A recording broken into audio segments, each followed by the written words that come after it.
At the beginning of the year, I started this felt book. I did the front page and I showed you how I was going to put it together with these kind of ring binder rings.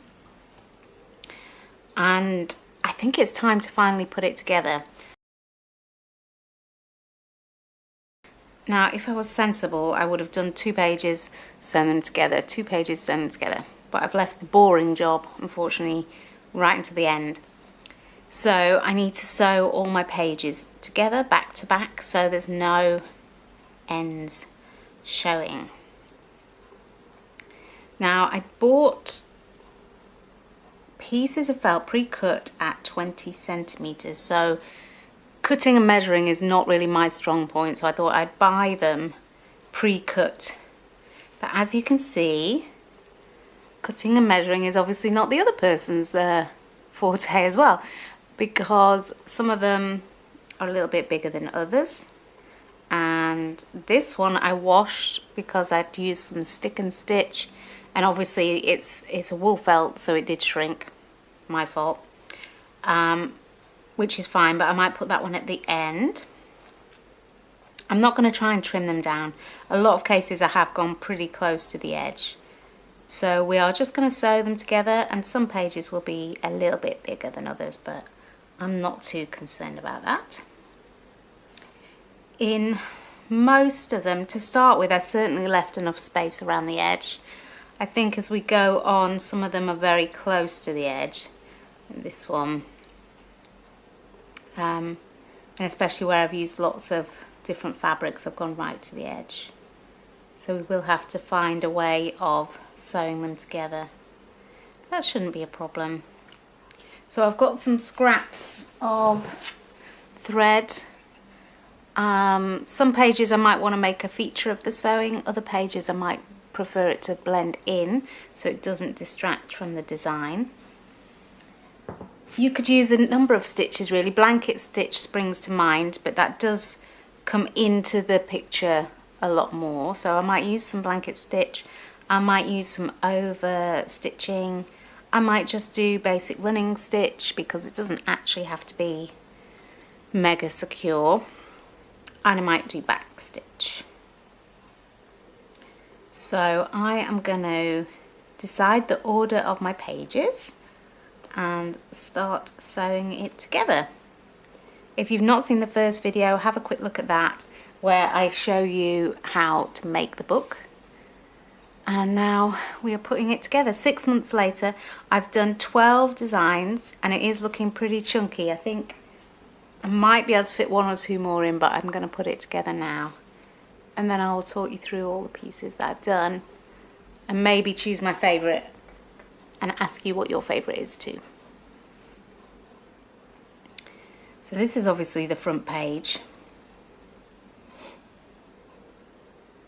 And the next piece is a little bit bigger, so I might try and see if we can actually find one which is near enough the same size. There we go. So we might have 2 grey pieces together there. That's okay.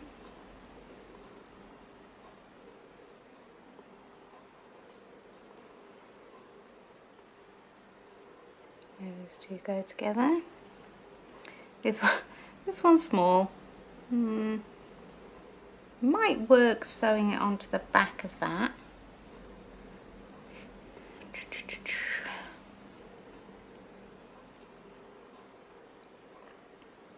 Yeah, might put those 2 together.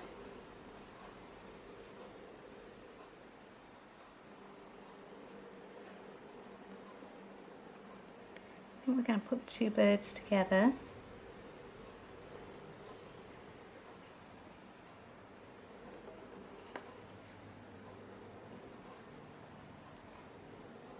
That's a bit big. But that's going to have to do. And these 2 together. So I did, before I started, maybe half of them, I put the holes in that we're going to need, but on some of them I didn't, so now I'm going to have to go back and put those in. which might be a little bit tricky because of all the stitching, so I might have to do a little bit of repair stitching as well. I've paired off each of the embroideries. I was actually lucky that I didn't put holes in the left hand side of all my embroideries, because of course you need some in the right side. So I've managed to pair them up, one with holes on the left, one with holes on the right. And now it's the big job of trying to sew them all together. This one I'm going to use just one strand of grey, so it will blend in on this side. This side it will stand out a little bit. I was thinking of using white, but I didn't want it to clash with the bee's little journey path around the flower. So I think just using one strand will kind of blend in. You won't be able to see it so much on this side. And I've got to try and keep the holes sort of lined up, which I think they are. And we are just gonna do a really simple running stitch just near the edge of the fabric. So in this case, I don't really particularly want to make a feature of it.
So here is the first one sewn together.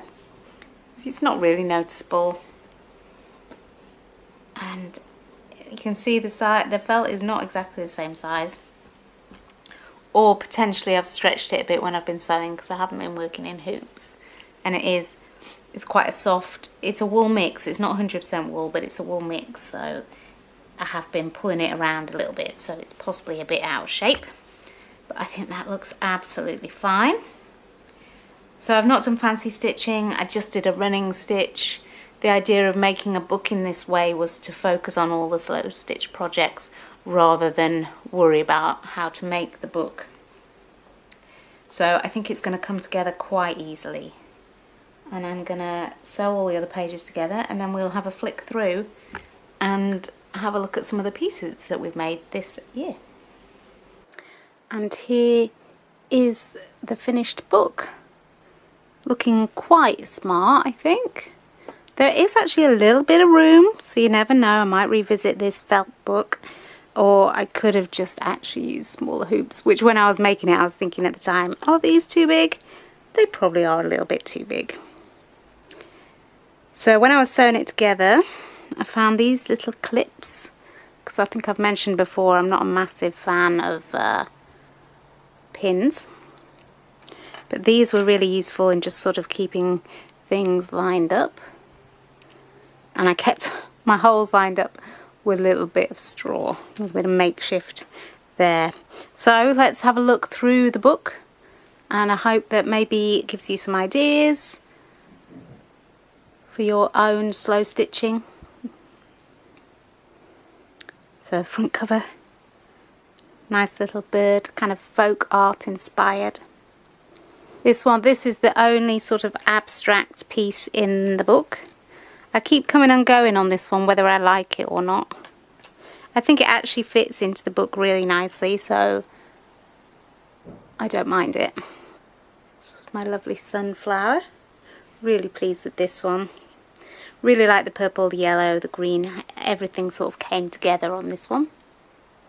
This was the stained glass window, and I used a little bit of a different technique for me for this one. I used the special paper where you sort of iron all your scrap fabrics onto the paper and then you cut it out and then you sew it together. So that was a new technique for me, and I think I might use it again. I quite enjoyed it, and I like the contrast of the lovely colours against the grey background. This, I think, is my favourite piece. So once I've been through them all, write in the comments which is your favourite. I just love the colours on this, and it just kind of came together, the composition of it. And I did a moon instead of like the sun, which I often do, and we've got just a lovely blackbird there, some different stitches. Oh, I've actually done another moon here. I like this one. It was very simple, just building up the fabrics. Not too complicated, but it's quite a dramatic scene with a little boat there on a giant wave. So I like that one. This one I used stick and stitch for, and the felt shrank when I washed it out, which I am using wool felt, so I should have perhaps expected that a bit more. Still, it turned into a pretty picture. The stick and stitch was really hard to get off the felt, so I'm not sure how much I'll be using that. Every time I use it, seems to be the same issue. So I put the 1 year YouTube celebration cupcakes in next. This is cute. I like it. Not one of my favourites, but it did come together quite well, I think. Quite a polished look on that one. This is my little experiment with wool felting, which I think was okay for my first try. It's still quite thick, but I do like the embroidery on top of it. I like the way it sort of just blends into the edge. It's almost framed by the white felt, and on the whole I quite like that one. It's given me some ideas for some more wool felting things that I might want to try. This one I do really like. It's just simple flowers, but I think the two different types of blue fabric really go well together. Contrasting yellow, so I like the composition of this one, and the overall look with a little bit of added lace, this sort of almost denim-y type jug, using fabrics that I really enjoyed working with there. This one is my most viewed video by a long shot on YouTube, so if you haven't seen this one, maybe check it out. It's popular. There are actually videos for all these ones that I've made, so do have a look at other videos in the series if you are interested in those. I will put them together in a playlist now I've finished the whole thing. I like this. This is some scrappy birds. I didn't really know what I was doing, so I just chose my fabrics that kind of went together Did some different techniques, different embroidery stitches, put some flowers. Don't know, it's a little bit of a mishmash. It's not my favourite, but what do you think? And then the back of the book is just these snowdrops, which I did like. Very simple design. I kind of think the two-headed ones work better than the multi-headed ones for next time, but I was pleased with the way this turned out. I'm not sure if I will add more or if I need a back cover to sort of protect the ones that I've done. But for now, that is the end of the felt book. But I have already made a new little book, which I'll do a video on, and we will just keep right on going with all the slow stitching. I'm really enjoying the slow stitching and kind of fabric collage aspects of this kind of work, so I will continue to experiment, and I hope you will join me.